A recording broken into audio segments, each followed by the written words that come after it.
Coogs house, the Houston Cougars fall 49-28. And I think we're all thinking very similar things. Even myself, we got outcoached. Let's talk about it. You are Locked On Cougs, your daily podcast on the Houston Cougars, part of the Locked On Podcast Network, your team every day.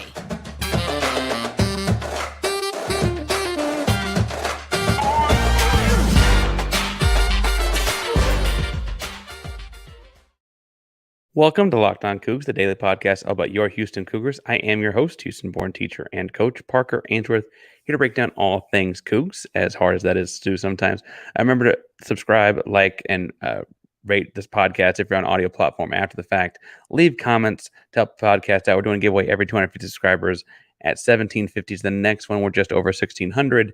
So hit subscribe to get us there, and then comment to let us know you're in the contest to win whatever we're giving away. And we're giving away a shirt like the one I have on if you're a fan or just a hater came to step by. Please be sure to hit subscribe down below. Comment, like to help us get there. Sorry if my intro feels jumbled. It's not that it's Cougars After Dark, so it is nighttime. It is later. Make sure you tell your friends that we're on. I think most people think of this as a post-game show, and most of the time it will be.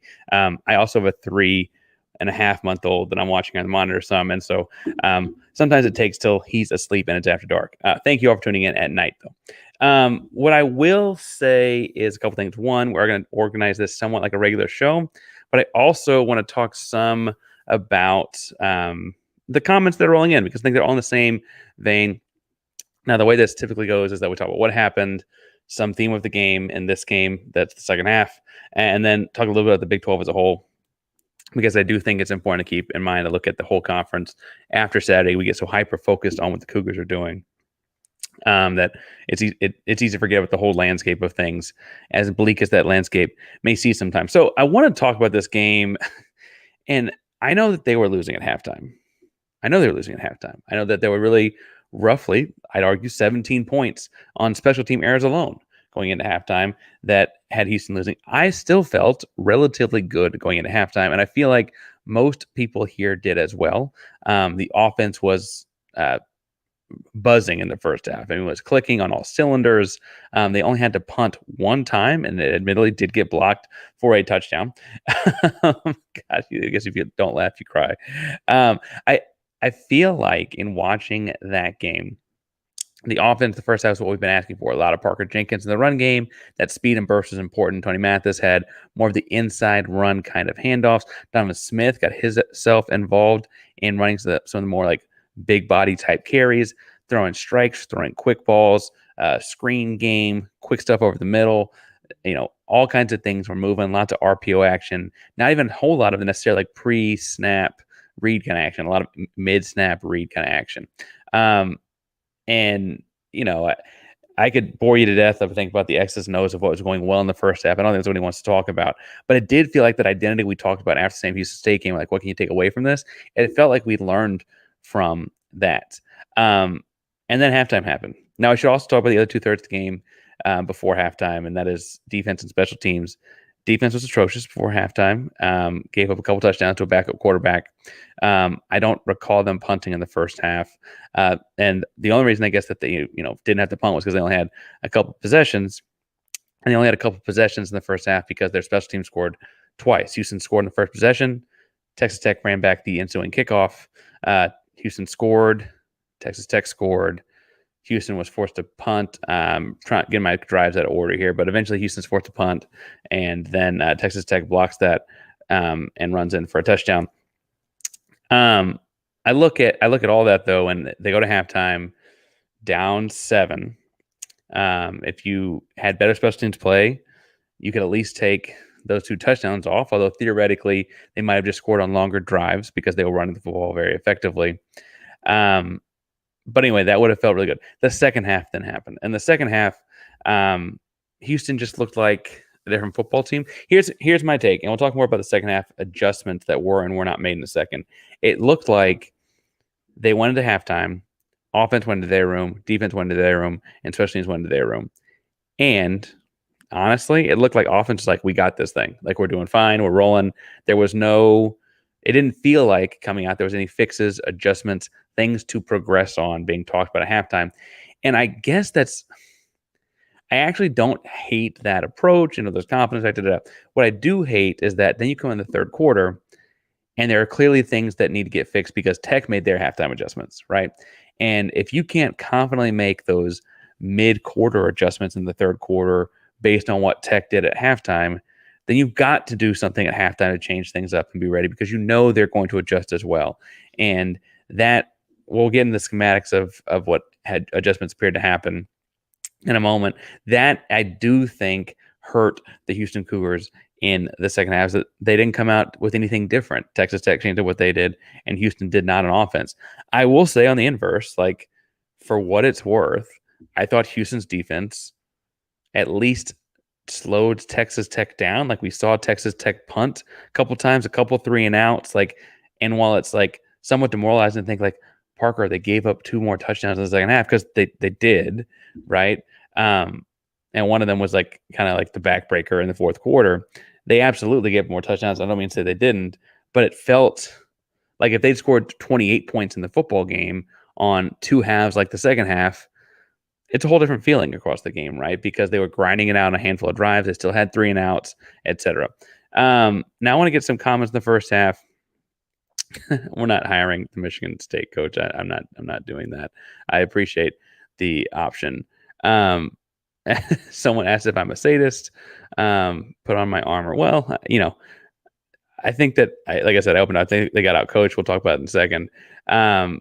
This one gets me though, because this, I think, from John is the thing I want to make sure we talk to him about. He said, we heard on your podcast, because I talked about it on Thursday and Friday, that Tech needed to run their big backs this game. If you knew this and I knew this, why didn't see Coach Holgorsen and Belk coach up our guys to key in on it?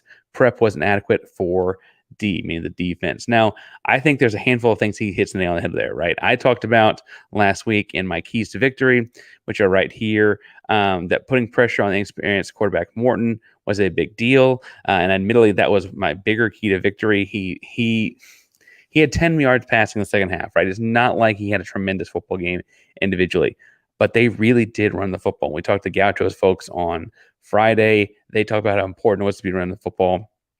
And I, admittedly, in looking up stuff mid-game, it looks like this. It looks like I keep wanting to say Taj Boyd. It looks like Taj Brooks is being seen as a third-day draft pick, and with a good 40 time, may move up into the second day.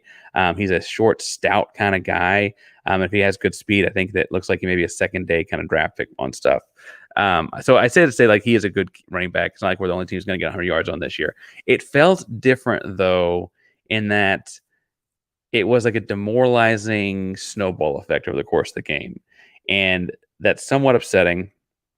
But I think the real trick to me is that it's going into the football game, when I said in the cold open that we felt out coached. If Baron Morton beats you, you kind of live with it. You need to take away the guy that's there more often, right? The guys that have been there more often and done it for them more often is Taj Brooks, is this running game.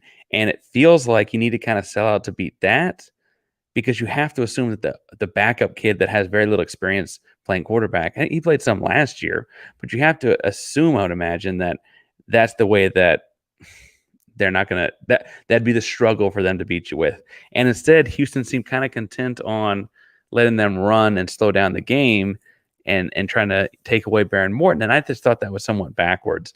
Now, I want to talk about the second half adjustments or lack thereof, and why that felt like we got out coached in a moment. But first, I want to talk about if you've been feeling like pulling your hair out with this Houston Cougar football team. Okay, maybe it's not exactly because of that, but if you are like me and you like to wear a hat to cover up your hairline a little bit, let's talk a little about some people that can help, and those are people at Nutrafol. Nutrafol is the #1 dermatologist recommended hair growth supplement, clinically shown to improve your hair growth, visible thickness, and visible scalp coverage. Nutrafol's hair growth supplements use physician-formulated, natural, science-backed ingredients. Their drug-free, patented technology provides consistent, reliable results without compromising your health. Go to Nutrafol.com/men to take their health wellness quiz. Identify the causes of your thinning hair, and Nutrafol will give you a personalized plan for better hair health through the whole body. Bonus points if you comment down below if the cause of your thinning hair is this Houston Cougar football team or some aspect of it, What would the fix be from Nutrafol? Now, on a more serious note, Nutrafol is here to help. Make sure you take the first step to visibly thicker, healthier hair. For a limited time, Nutrafol is offering our listeners $10 off your first month subscription and free shipping when you go to Nutrafol.com/men and enter the promo code LOCKEDONCollege. Find out why 4,000 healthcare professionals recommend Nutrafol for healthier hair. Nutrafol.com/men, spelled Nutrafol.com/men, and enter promo code LOCKEDONCollege. That's Nutrafol.com/men, promo code LOCKEDONCollege. Now, the second half of that football game is what I think we're all pulling our hair out over. And the second half of that football game did really happen. For instance, I think the thing that makes me pull my hair about the offense, and we'll start with the offense, because the first half, the offense went well. Houston had nearly 500 yards of offense. And frankly, had they not had some backbreaker, drive killer penalties, some holdings that took away Big Sam Brown catches and stuff like that, they might have had more. They had 489 yards in offense. But less than 130 of those happen in the second half. In the first half, they went 19 of 24 passing for 264 yards. In the second half, they went 10 of 17 for 71. Those are dramatically different things. And I think the question, to be fair, that people are asking is, what happened after the fourth touchdown? Why did things slow down? I feel like things slow down because Texas Tech, I have TCU West Virginia on the side here, so that's why what's going on there. It's a tie game, by the way. TCU and West Virginia tie game, so take that as you may. But I think that the Texas Tech thing, they made adjustments in halftime to slow down Donovan. They know Donovan as well as anyone. He obviously played there for a while and had some success there. They know what hurts him. They know what helps him. I said in the opening segment, and I still feel this way, that truthfully, at the end of the day, if the offense went to halftime said, let's just keep doing what we're doing, rah, rah, go team, that's not the worst thing if you're confident in the third quarter that while the defense is on the field, you can sit around and talk about what you need to fix if there's a mistake being made or if there's some adjustment that they've made. And honestly, it feels like that is not able to happen. Full stop. TCU, it appeared to me, took away the underneath stuff. They said beat us over the top. To that point, Houston had really only gone over the top in a couple different instances and really was much more content on beating them underneath. Houston couldn't go over the top. Houston had trouble getting the ball off because of different pass rush pressure and stuff like that. You saw some incompletions. You saw a couple of drops. You also saw, honestly, Donovan Smith under a lot more pressure in that second half. Now, I think one way to alleviate pressure, and this is me as a football coach speaking, I coached varsity football as an assistant and run game coordinator for a while, called plays for JV and middle school level football, and I'm not coaching football this fall because I'm going to get 3.5-month-old. But my unofficial, professional, semi-retired opinion would be that the way to combat that would be to run the football. For some reason, and I have my assumptions and guesses, people are making theirs all over the internet, Parker Jenkins played significantly less in the second half.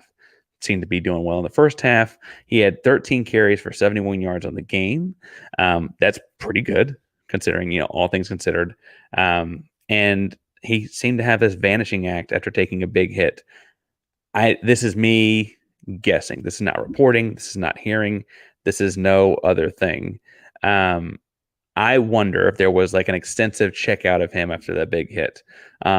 As a coach myself, when there's a suspected, head thing or head ding or whatever, they say to wait like 20 to 30 minutes before running a test because there could be some like shaking of the snow globe and letting things shake down and seeing what goes on. Right now, he ended up being healthy. He came back in at the very end.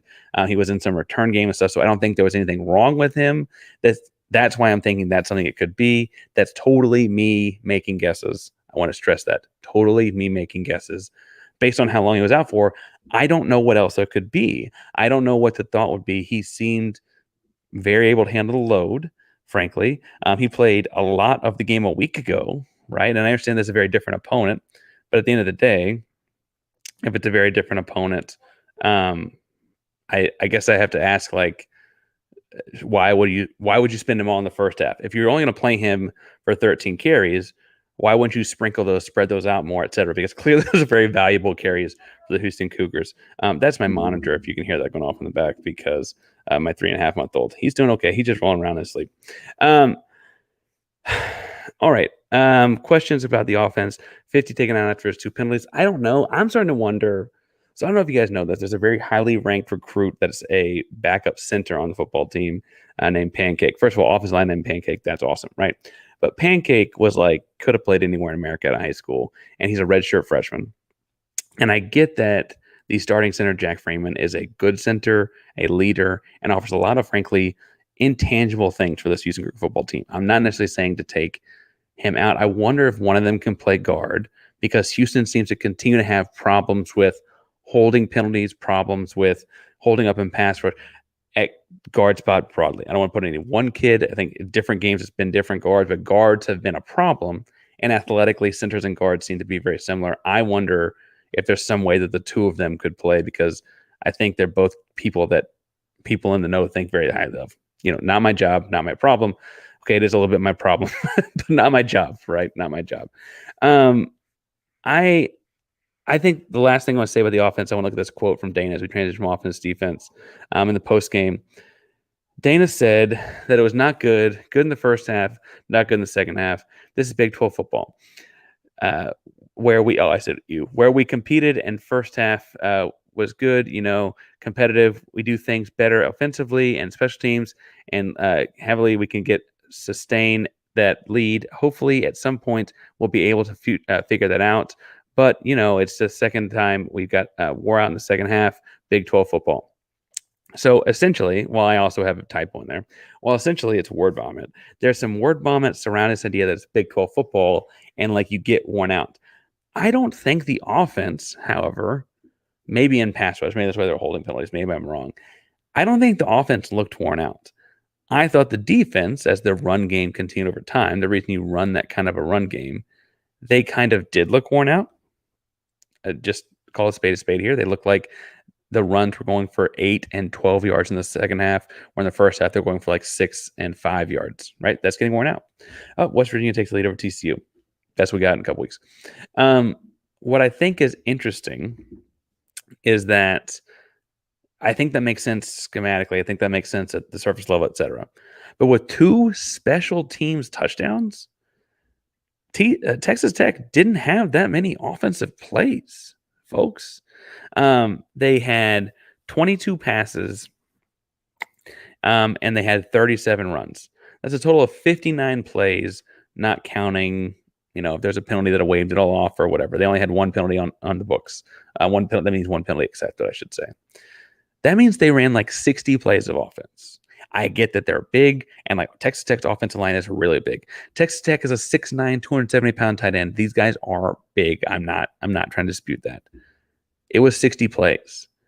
Houston realistically might have missed a tackle or more on a third of those plays. I mean, Houston missed a lot of tackles. I don't have the stats in front of me. I get those analytically over the course of the next couple of days as people send stuff to automatic, this, that, and the other thing. But Houston missed a lot of tackles and looked very gassed and looked very much run over the course of what were essentially 60 plays of offense. That in and of itself is unacceptable, right? That in and of itself is not Big 12 ready. That in and of itself is coaching to me, because that means that your guys are not ready to play in a way that I don't necessarily want to jump to strength conditioning and training and offseason conditioning. I think there's also some mentality of the defense, culture setting of the defense that did not appear ready to play. I think the second half was better, but again, they looked tired, and I don't know. I don't feel like you can be tired of 60 plays. There, I said they rotated defensive linemen. They had a handful of different guys in at the defensive tackle spots. I think I saw a total of 4 different guys playing linebackers. They have a laundry list of guys that accumulated tackles in this game. I just don't get being that gassed after 60 total plays as a defense cumulatively. I understand that Tech plays a tiring brand of football. It just seemed excessive to me based on what happened. Texas Tech only had the ball. I just pulled up. Time possession was 24 minutes and 49 seconds. They only played offense for less than 25 minutes, right? Like this is, and they're draining the clock. That's draining the clock. I don't know that I buy that one. I don't know that I buy one that I just don't know that I buy that one. Special teams, I will say, and I think I give Dana more credit throughout the year and throughout the last 5 years than most people. I don't identify as like someone who's like always him all the time. I think he makes mistakes like anyone else, but this is probably one of like, it might be the only game where I can point to multiple special teams mistakes. For instance, people going on and on about the punt block or whatever. Houston's run up like that. Houston has lined up like that to block for their punts. Every snap they've taken a punt since Dana Holgorsen's been here. That's the first block I can remember the entire 5 years, right? Like they just had a really bad day, and I don't know why they had a bad day all at the same time in multiple facets. I mean, they missed a field goal, they had a return for a touchdown, and they had a block for a touchdown. I don't know why all those facets happened. It's not like they had some great returner or something, because that'd be a couple of return touchdowns. It's not like they had some great punt rush, because that would have happened in a couple different block scares or whatever. This was clearly like a couple different off moments over the course of the same game, and that's kind of weird to me.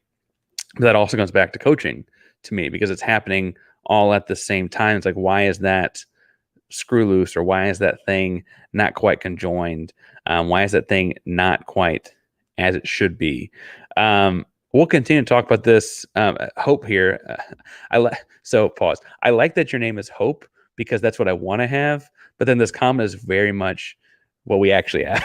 It says special teams were horrendous today. Our kicker is not good at all. He's super inconsistent. It's been a rough year for Scott Treat specialists for sure.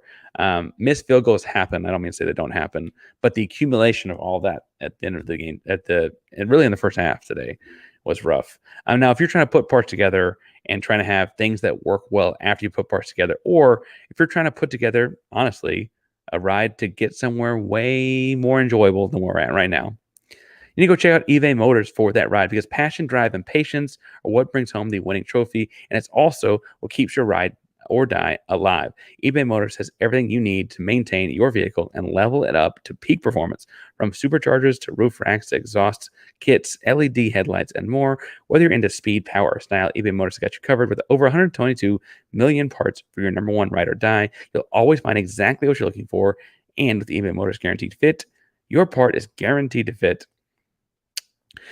Guaranteed to fit your ride every time, or your money back, because with eBay Motors, you're burning rubber, not cash. With all the parts you need at the prices you want, it's easy to turn your car into an MVP and bring home that win. Keep your ride or die alive at ebay.com/motors. eBay Guaranteed Fit, only available to U.S. customers. Eligible items only. Exclusions do apply. Now, this is the part of the show I'm supposed to go talk about the Big 12. The Big 12 is currently still playing games. TCU and West Virginia are tied in the fourth quarter right now. Please don't go to that till we're over. I promise we'll be done before the game is over, and you'll be able to catch the ending. I'm not quite done talking about this Houston game though, because I'm close to being done talking about it. I want to be done talking about it. Can you tell? But I will say that I think what's interesting is that, honestly, as I look at this, the tale of two halves thing is interesting, because it's not the first game this has happened. I'd argue Rice was a tale of two halves, right? And Houston played two halves that were like the second. Houston beats Rice, and we don't have to hear about their stupid uniforms anymore, right? I know I like this light blue shirt that you go get at the site, but the Houston one looks a lot better. But if Houston plays two halves like the second half against Rice, they beat Rice, right?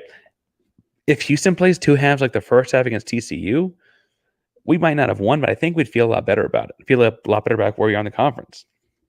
If Houston plays two halves like they did in the first half against Texas Tech, admittedly, they probably lose by 2 touchdowns, which is not horribly different than they end up losing, I guess. But it does feel different. The offense still humming, making it more of a shootout.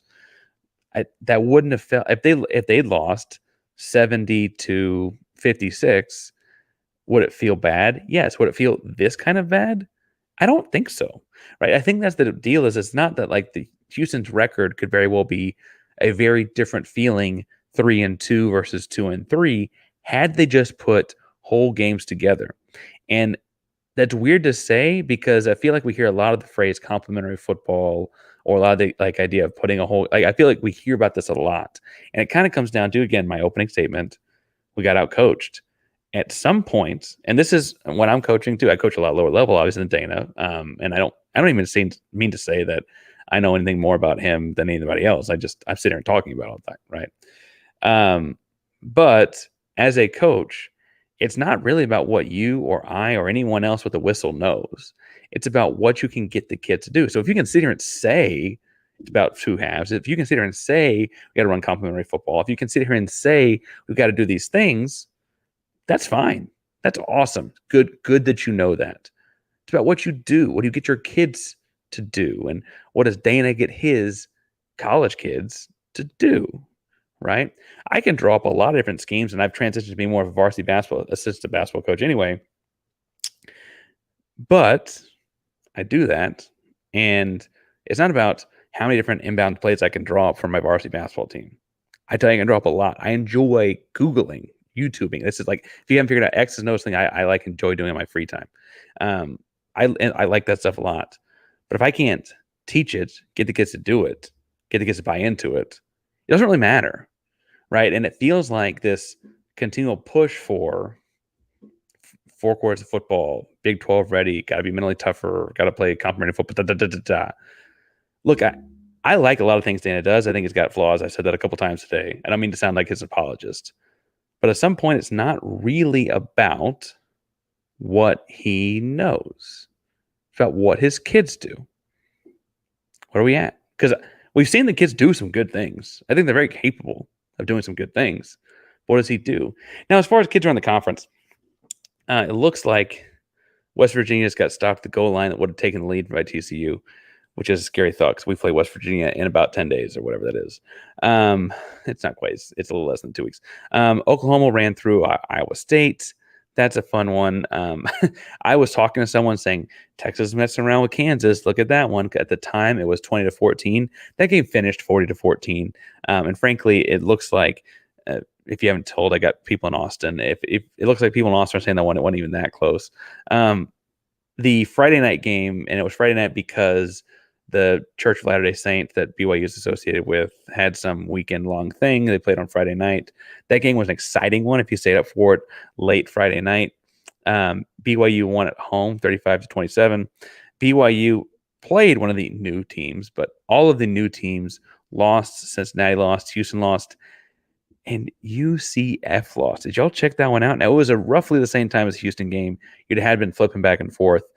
But Baylor reeled off 29 unanswered points in the second half to come back and win. They were down 35-7 on the road in Orlando, Florida, in the middle of a hot day. And they reeled off 29 unanswered points to beat Central Florida. Now, Central Florida is new. They may be very well. I don't pay that much attention to them. I'm trying to find a Central Florida guest. I've got a couple in mind. If you got one, let me know for when we play them later this season. Central Florida is also new. They may be having the same kind of depth problems, second half problems, etc. Right? Guys getting worn out over the course of game. What I will say is that being able to finish games is important. And if Cincinnati and Central Florida are having the same kind of season that Houston's having where they're running into trouble there, it'll be interesting to see how those things happen. Now, I think it's funny this person hates Central Florida as well. I think my thing with Central Florida is that there's a lot of they had that one really crazy good season where they claimed a national championship, and they really, they ride that a lot, right? Can you imagine if Houston rode something that, one of those handful of good seasons in the teens, the 2010s, that they just rode that really hard on top of everything else, right? That bugs me. That's the past. That's not the here and now. I also think it's worth pointing out that Baylor when Houston plays Baylor in a couple weeks, can be the team that we just saw be down 35-7. That's a good thing for Houston. That means Baylor's a beatable team. They can also be the team that scores 29 points in about 18 minutes. That's troublesome. So, we'll see what Baylor we get. I'm sure people will tell me that we're only going to see the good one. Now, we do play West Virginia in we have a bye week, so we can't lose this week. Bye week, and then we play West Virginia on a Thursday. I think it's October 12th. We actually, I think, will do a post-game show like right after that one, late night. Working on childcare plans, make sure I can get that done. Right. West Virginia will be a hard game to play, though, because as Dizzy Busy 88 points out here, they're going to be playing well because they have this Dana connection, and they're a little upset about the way he left them, which is funny because some people there are trying to tell us that they told us all about this, whatever, right? Now, the one thing I will say is that as it is a bye week this week, and Houston cannot lose, and Houston cannot lose a football game this weekend. That's somewhat of a joke, but what I will say is that with that said, where did that one thing go? People are asking about basketball season. If you haven't been able to tell from listening to the show last year, if you're newer to the show, you missed last year's basketball season. I enjoy talking about basketball passionately. I love the X and O's. The X and O's to me are fascinating in basketball because it becomes so much more about like artwork. It's not architecture in the same way that football can be. What I look at the basketball season with is that this week is a bye week, is a chance for us, once we kind of put the nails in the coffin on this Texas Tech game, to start looking forward to previewing some basketball content. We have this week is a bye week, and then a Thursday game, and then we play Texas the week after. And so there's kind of some pockets in that windows where you have like 2 games, of course, of 3 weeks, or 3 games, of course, of 4 weeks, really, to kind of put in some basketball content. So be on the lookout for that this week as well. Be on the lookout for all kinds of things Monday through Friday as we bring you Locked on Cougs each and every weekday. We promise. We enjoy these post-game shows as well. Thank you all for tuning in to the live show. If you're listening to us on an audio platform later in the day on Sunday, thank you as well. That's awesome. Make sure you check in on the nights after games. The Cougars After Dark show is a great way to check in live on the Houston Cougars and get involved in the show. As Texas history teacher, had a couple different things here. I understand Texas history teacher being a little negative and talking about recruits and the Lions and stuff like that, but I'm going to try and stay as positive as I can, because I think that's kind of become my trademark, is laughing instead of crying, because you got to pick one of the two to do. Thank you all so much for tuning in to Locked on Cougs tonight and today. Locked on Cougs is a primary Locked on Podcast Network, and that means your team every day. Go Cougs.